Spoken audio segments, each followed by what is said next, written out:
Assalamualaikum warahmatullahi wabarakatuh. Perkenalkan, nama saya Nur Rahmah.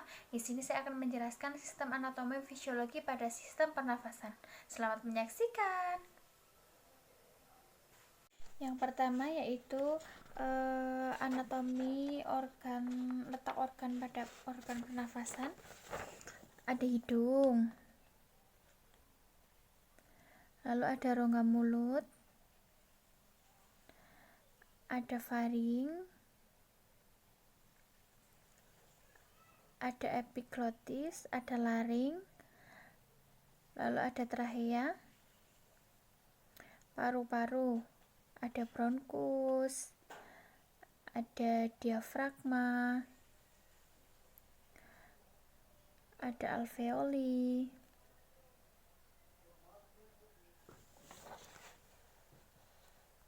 Lalu anatomi hidung yaitu beak internal, yaitu rongga yang berlorong yang terpisah menjadi rongga hidung kanan dan kiri. Ini membagi ventrikel yang sempit yang disebut dengan cecum. Ini gambarnya ya, bisa dilihat. Ada nasal bone, lalu lalu ada nasal septal, lateral crus, ini lateral crus, ada medial crus,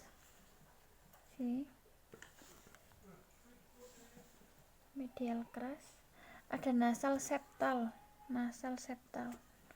ini nasal septal, ada minor alar ini.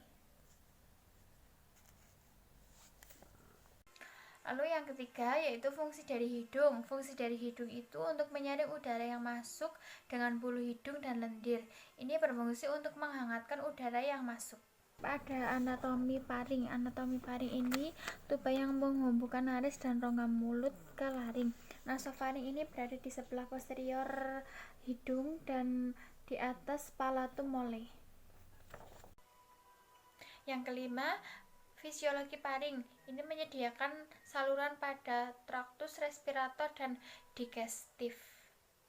Ada anatomi laring. Ini pada pria yaitu 5 cm, wanita lebih kecil, dan pada bayi letaknya lebih tinggi. Ada 3 kartilago. Yang pertama kartilago tiroid. Ini kartilago terbesar pada trakea, sebagian membentuk jakun atau Adam's apple. Lalu yang kedua ada kartilago krikoid. Ini satu-satunya cincin kartilago yang komplit dalam laring. Lalu yang ketiga yaitu kartilago artenoid. Ini gerakan pita suara. Pita suara melekat pada lumen laring. Ketujuh yaitu ada fisiologi laring. Ini fungsi utama terjadinya vokalisasi. Laring melindungi jalan nafas dari bawah obstruksi benda asing dan memudahkan batuk. Epiglotis menutup ke arah laring saat menelan. Lalu glotis ostium antara pita suara dalam laring. 8. Anatomi trachea. Ini berada di antara laring dan bifocaccio trachea. Ini terdapat 16-20 cincin kartilago, lalu panjangnya 9-11 cm. Anatomi bronkus, cabang dari trachea, itu bronkus dextra dan sinistra. Bronkus dextra lebih pendek daripada sinistra. Anatomi paru-paru, ada paru-paru dexter 3 lobus, sinister 2 lobus, dan terdapat alveoli. Anatomi dan fisiologi alveoli, ini terdapat pulmonar membawa oksigen dari jantung ke paru-paru. Terdapat 3 tipe sel alveoli. Yang pertama sel alveoli tipe 1, sel epitel membentuk dinding. Kedua yaitu ada sel alveolar tipe 2, ini mensekresi surfaktan. Lalu yang ketiga ada sel alveolar tipe 3 mikrofag, yang merupakan sel-sel iagotosis dan bekerja sebagai mekanisme pertahanan. Yang ke-12 ini fisiologi pernafasan, ventilasi, proses untuk menggerakkan gas ke dalam dan keluar paru-paru. Ini membutuhkan koordinasi otot paru dan torak. Lalu yang elastis dan persyarafan. Otot pernafasan inspirasi, diafragma dipersarafi oleh saraf frenik yang keluar dari medula spinalis dan vertebra cervical keempat. Yang ke-13 ini ada proses respirasi eksterna. Yang pertama ada ventilasi paru-paru, adalah proses keluar masuknya udara dari luar ke dalam dan sebaliknya.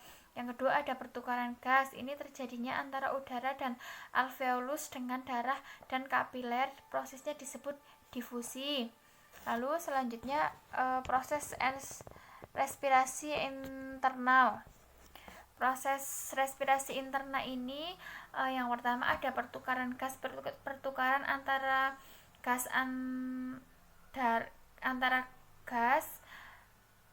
antara darah dan sel jaringan atau tisu. Lalu ada utilasi oksigen. Ini pemakaian oksigen dalam sel pada reaksi pelepasan energi. Lalu selanjutnya yang ke-15 ini ada inspirasi, yaitu terjadinya kontraksi otot interkostalis eksterna sehingga terangkat kontraksi diafragma bergerak ke inferior.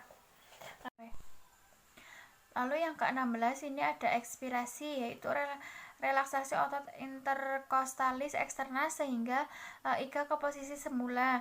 Relaksasi diafragma bergerak ke posisi semula.